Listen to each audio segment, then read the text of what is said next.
footy. Please.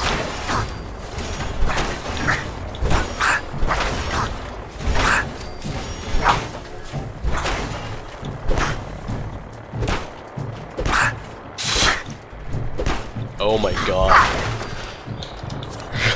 By the God Emperor. Insufferable machines. There is this fool in the world of Warhammer 40k who is one of the 20 sons of the Emperor of Mankind, known as Magnus the Red. Magnus the Red is a psyker, and a psyker in 40k is basically somebody who can do magic. And in 40k, if you're a psyker, meaning you can do magic, and I'm also not explaining, I don't know if you know any of this, Doc, but I'm explaining for anybody who might be watching, and for people who will be watching this in the future. So a psyker is a person who can do magic, and in 40k, if you can do magic, if you're a psyker, it means you're connected to this thing called the warp, and the warp is this thing where basically all emotion and the souls of every living being goes to, and where these things kind of continue to exist in their own sort of like ethereal plane, right? So, there's been a lot of humans in the galaxy, so humans had a big part to play in like the shaping of the warp and like what is within. But there's also like the Eldari, which are space elves, there's orcs, which are space orcs, and then there's like the Necrons, and then there's a bunch of like other like alien races throughout the galaxy that we don't really talk about because they're not powerful enough. So within the warp there's like all this emotional shit, and it eventually forms what is known as chaos, because with all these emotions going into it, there's obviously good ones and bad ones, and good emotions we'd consider things like peace, harmony, and love, but there are also emotions like hatred and ecstasy, lust, which, while lust could not necessarily be a bad thing, it could definitely be a bad thing when somebody feels like too much lust, if you know what I mean. But so anyway, as these spirits and energies go into the warp, obviously like the negative ones that seek to consume and like destroy, eventually like overpower. Just so in 40k, your limitations on like how powerful you can become as a psyker, kind of come down to a lot of things. One of which is your body strength and like your soul's strength, by that extension. So Eldar, the space elves, have bigger souls and have like stronger emotions about things. So their psychic powers are stronger because their souls are stronger. But Eldar are also like millions of years old and are like extremely wise and like graceful and stuff, so they're better at handling their emotions, even though they like can feel them stronger. Humans, on the other hand, can like, they get turned into like an abomination or like get corrupted by chaos very easily, because like our souls are not as strong as Eldari souls and our bodies are weaker than Eldari bodies.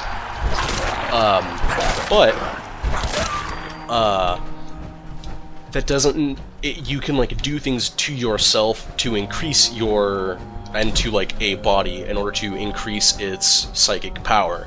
The Emperor was the strongest psyker in all of humanity.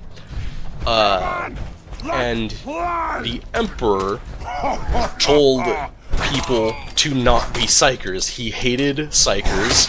He hated the warp. He hated chaos, because chaos is, and the warp is, chaos is demons, and the warp is where chaos lives. So getting rid of chaos, or getting rid of warp usage, means you are no longer feeding chaos, no longer feeding the warp.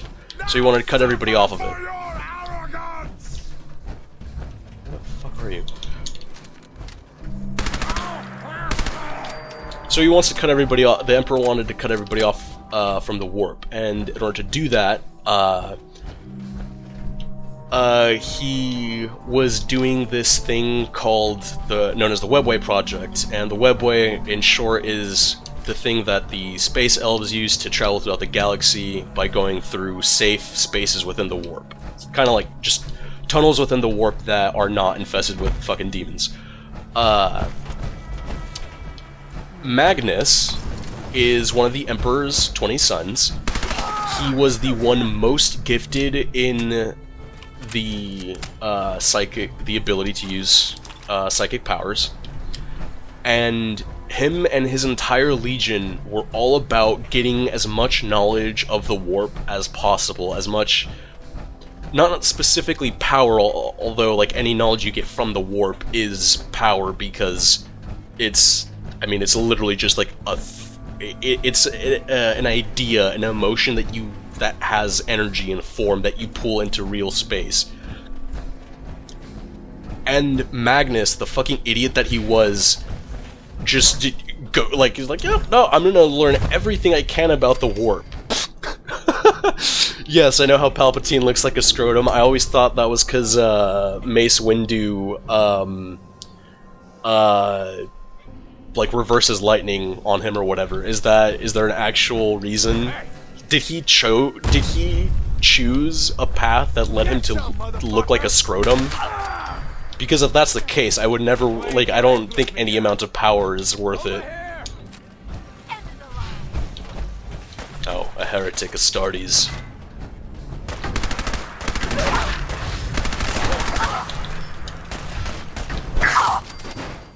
Weak, pathetic. Traitor Legion is a weak legion.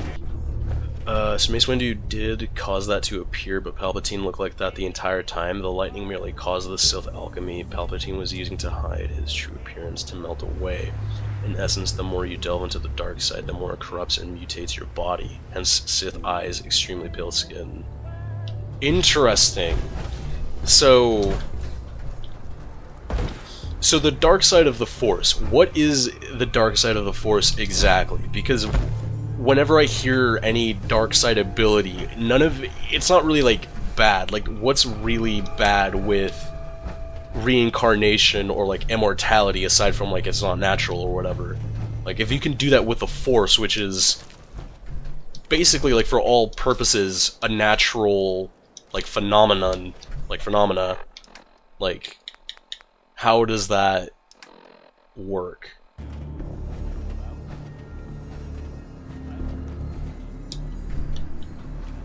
Sure, I mean, I guess that's fair, like, something that's supposed to die should definitely die.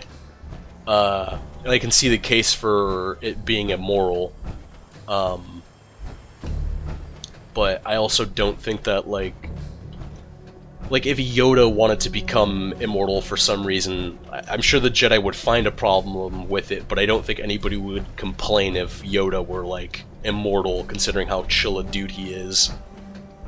But if Palpatine wants to be immortal, like, that's a problem, because, like, he's a dickhead. Becoming one with the Force is the immortality. I mean, I can't say that's not a form of immortality, because, like, they literally, like, show up, like, their spirits or whatever show up, so, like, they are there. It's definitely a form of immortality, I wouldn't deny that, but, I guess it just does come down to, like, how the Force happens. But so, like, does that mean when you're a Sith, becoming more Sith-like, that like, even if you're, like, a really cool dude, if you're, like the best person ever, but you like to use the dark side of the Force, you're still gonna get fucked up? It's just, like, it's called the dark side of the Force because, like, that's what it does to you. The more you delve into that field, the more your body will become corrupted. That really sucks. That's a very big shame. But that being said,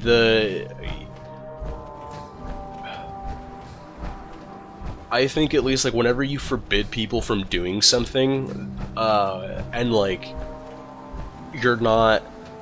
Some literally need them to live. Yeah, I get, like, at that point, like, if you're, like corrupting yourself that much, like with this, I guess it would make sense that you'd have to like cyberize yourself or whatever the fuck. Yeah, no, in 40K, the more you delve into the war, like you can definitely be a psyker and be like good, like not corrupted, but like you're still like it's so dangerous. If you're a psyker in the Imperium, you're either already dead, you're going to be sacrificed in the thousands to the God Emperor to keep his soul alive in order to power the Astronomicon, or you're serving the Imperium in some way. Either you're like a librarian for the Space Marines, or you're like a working for an Inquisitor. If the Jedi wanted to keep people from practicing the dark side, they should like have a dark side wing and then show people like, yeah, this is what you can do with the dark side. It literally fucks you up, it makes you look like a ball sack, and then nobody would want to fucking do the dark side anymore. English breakfast tea, nice. What is English breakfast tea? Also, are you English? Oh my god, Karen, you can't just ask people why they're white. Well, you are British. Do you like are you a Man United supporter? Actually, no, what am I saying? You're on Twitch, and you're watching a Fallout playthrough, you don't watch sports. That's mostly a joke, don't leave. Blend of Assam and Ceylon. What? I've never heard of either of those. So thank you for giving me this knowledge. That, the knowledge of what English breakfast tea is, I think that knowledge will stick with me a little more than... Actually, that's not true. I'm going to forget this out of everything, and I'm going to remember everything about Star Wars that we just talked about. But I'm a big tea fan, so thank you for informing me of this for however long I remember it. Alright, let's find this heretic. Oh yeah, Magnus, the fucking red. Getting distracted over here. Getting rid of this, corruption.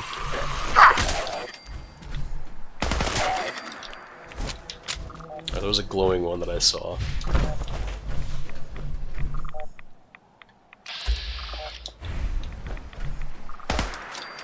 Okay, so Magnus. Nurgle? I don't know, I forgot what I called him if I'm being honest. I was gone for a while when I was sick. This one's definitely corrupted by Nurgle. Magnus the Red. So, Magnus and his Legion. I forgot what they were called beforehand, and honestly it doesn't really matter. Least favorite Legion. Poopy. Pee-pee poo-poo, bad Legion.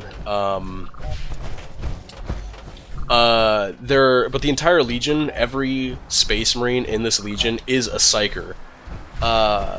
And, like, obviously, like, they're working for the, like, since they're working for the Emperor, they're not, like, corrupted, Psykers. They're, like, good Psykers, relatively smart Psykers. But, Magnus was extremely arrogant, on top of being a damn idiot. Or maybe it was his arrogance that made him think he could do these things. But, Magnus continued to make deals with one of the 4 Chaos Gods, Tzeentch, which, granted he didn't know who it was, I guess that's, you know, a reason enough. The Emperor and anybody who knows anything about the Warp would instantly say, oh, it's any being from the Warp, don't talk to it, it's gonna try to kill you. But Magnus, in his arrogance, thought he could master the Warp, he could master psychic ability.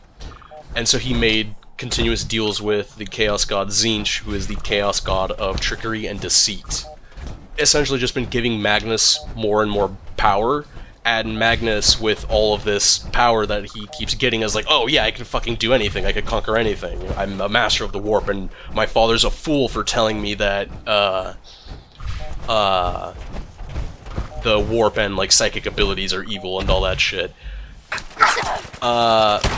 Magnus, however, is unfortunately, like, halfway across the galaxy, or not even halfway across the galaxy, he's, like, on the other end of the galaxy where humanity, like, where Earth, called Terra in Warhammer 40k, is not.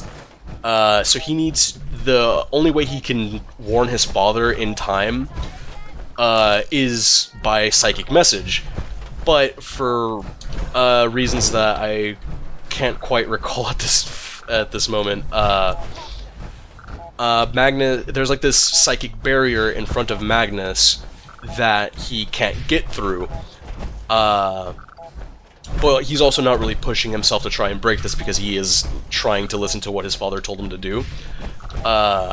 Magnus contacts him on this side of the galaxy and says, hey, you know what you could do to make sure that your father and the other loyalists survive? You could psychic message them. And then Magnus says, yeah, I could, but Dada told me not to. And then Tzeentch's like, alright, pussy, like, weak, you weak? And then Magnus is like, no, I'm not weak! And then he goes, okay, and Tzeentch goes, okay, here's a little power boost. Go do your thing. And then, so he breaks the psychic barrier and contacts his father, tells his father, the Emperor, that a massive fuck-all army of demons and heretic Astartes who have sold their souls to Chaos and have become corrupted by Chaos, and therefore are now even stronger Space Marines because they have the powers of Chaos imbued into them. He warns his father that they're on the way, but in doing so, the psychic barrier that was preventing him from initially doing this was also the one thing keeping those fuck ton of those demons at bay. So, in warning his father, he opens up this hole in space for demons to cross through, and even more demons show up on Terra to fight alongside the heretics. By the Emperor, I have finally found the fucking building. Yeah, sorry for my rant. I'm sure it didn't really make a lot of sense. I was trying so hard to find this fucking building. But anyway, yeah, Magnus is a goddamn idiot. Don't play Thousand Suns if you ever play Warhammer. And if anybody else ever asks, Magnus did everything wrong. Ah, traitor guardsman.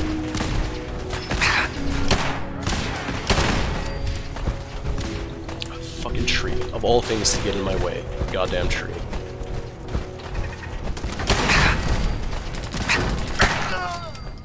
What's going on down there?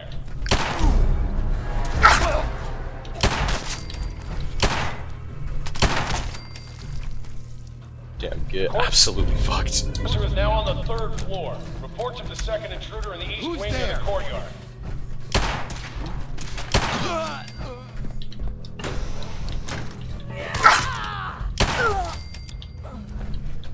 That's what you get for betraying the Emperor.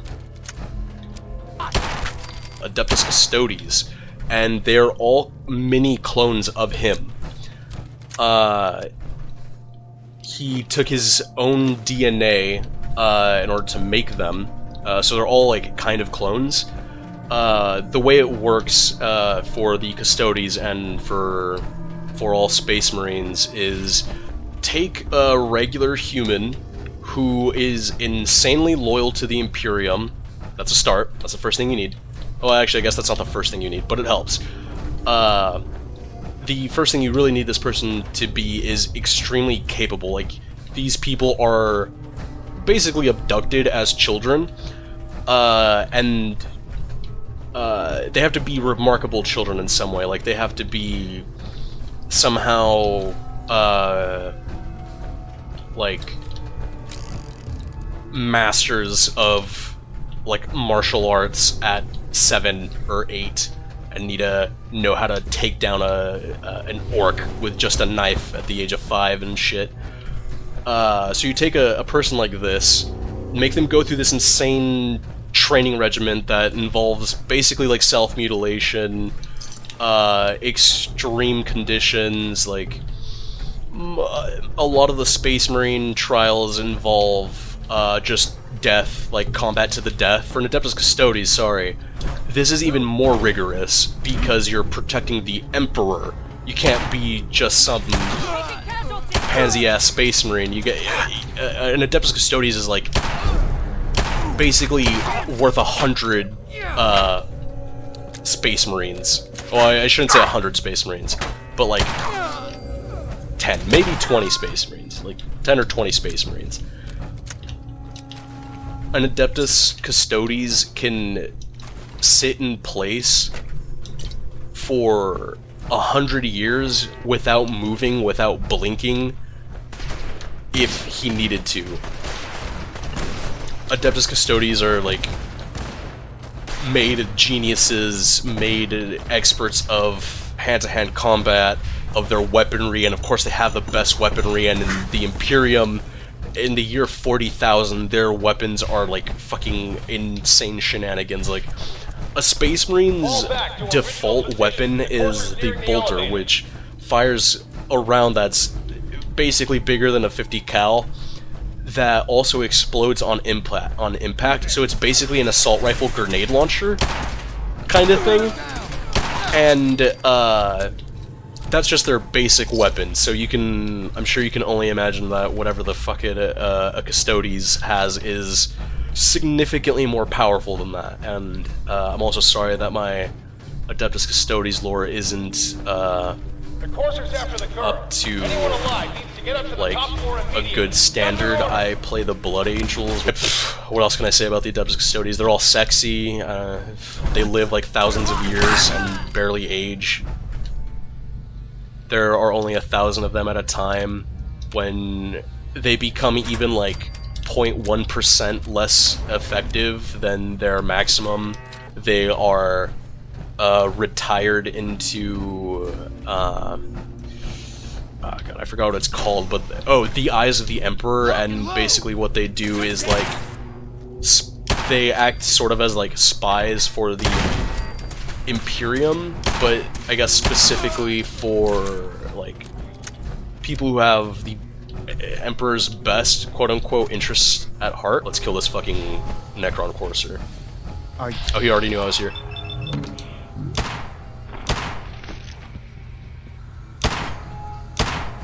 Yeah, of course that last one missed.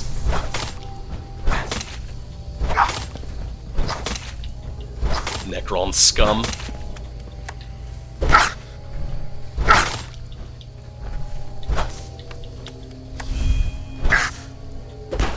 What a coward. He went invisible.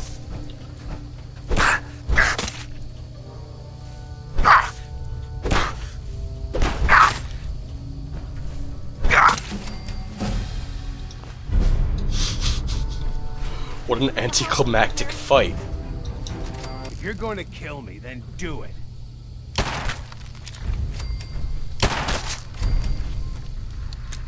Hold on, I need to reload.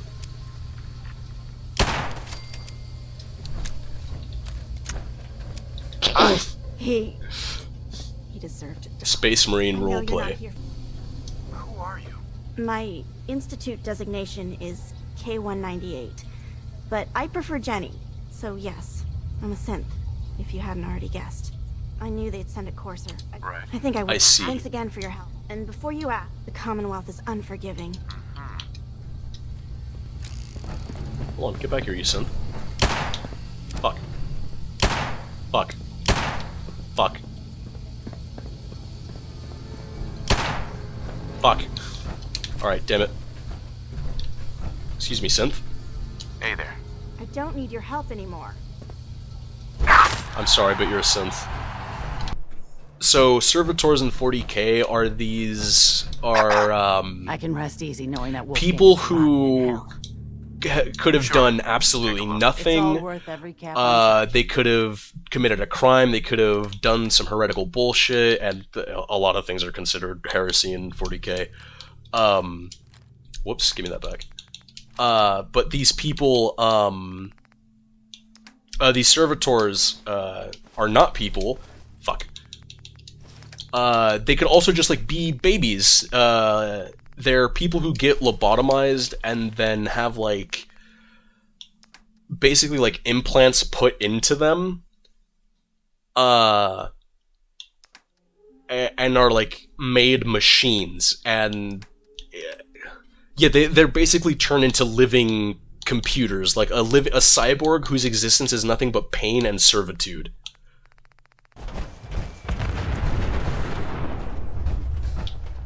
That sounded like it wasn't my problem. Ah, it's gonna become my problem. Oh my god, a super mutant behemoth. Turn and face me.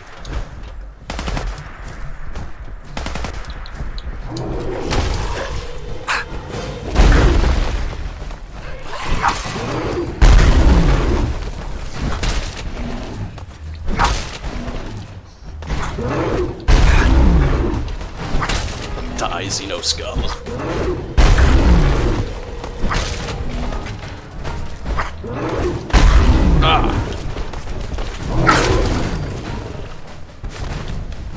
Another victory for the Blood Angels. Oh, hey, what's up?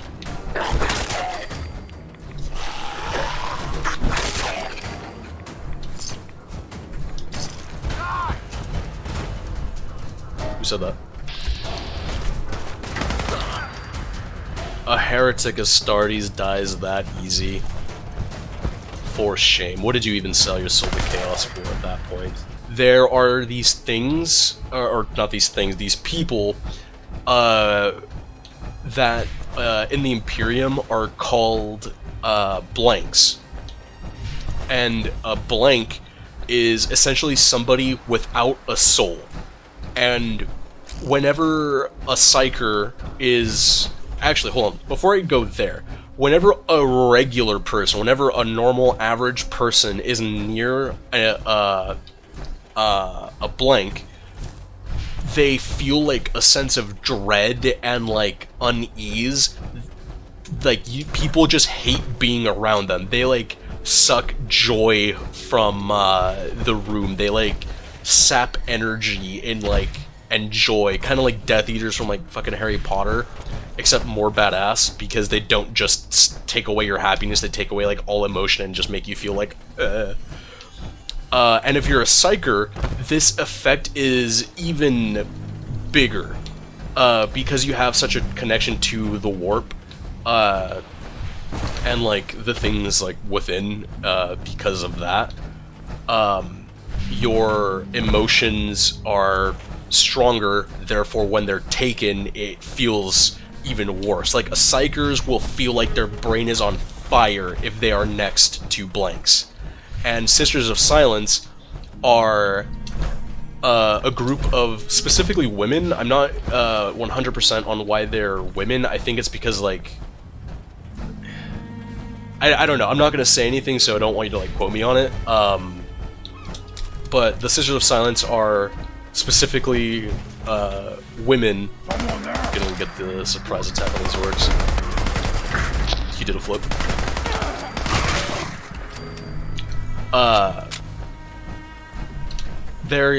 So the Sisters of Silence are women or little girls who are taken, kidnapped, and then trained to become stronger blanks. So like they can like control their blankness. Not well. I don't want to say they can control their blankness and like turn it off. It's not something you can turn off, but it's something that I think like can be like controlled and like focused and like pushed in like a certain direction. And then on top of that, they're also given like insanely badass weapons, the best weapons, the best armor that they can be given, and I'm gonna have to die for this fucking thing. Oh right, there's no enemies in here. Actually, that's not true. There are enemies in here. They're just not enemies yet. Talk to me about some. Sounds important. I don't even know who that is. The railroad is extremely boring. Yeah, no, I don't think any of like the factions, like the Brotherhood of Steel. Don't get me wrong. Like the Brotherhood of Steel, very interesting in terms of like, I guess like their organization and like playing, like that storyline, because it's like insight into an extremely militaristic group. The Railroad, also cool. I feel like I might have fucked with them, like, IRL, like myself, but I think synths are kind of a fucking abhorrent. I don't think they should exist to begin with. Ah, God, what did she just say to me? I'll tell her the truth. Oh, that, yeah, I did that. Hard to believe. I'm all for one less Courser in the world, but the conventional wisdom is that you run from them rather than engage them. So why did you kill him? Because I'm not a fucking coward like you. The Railroad have been heretics since I first met them. I've just been using them to farm XP and Tom, now to decode the Courser chip. Whoa! For real? Oh man, it's been ages! You gotta be careful, man. Isn't this character so interesting? He has this cap on his fucking Let's see head what's on it. that looks silly.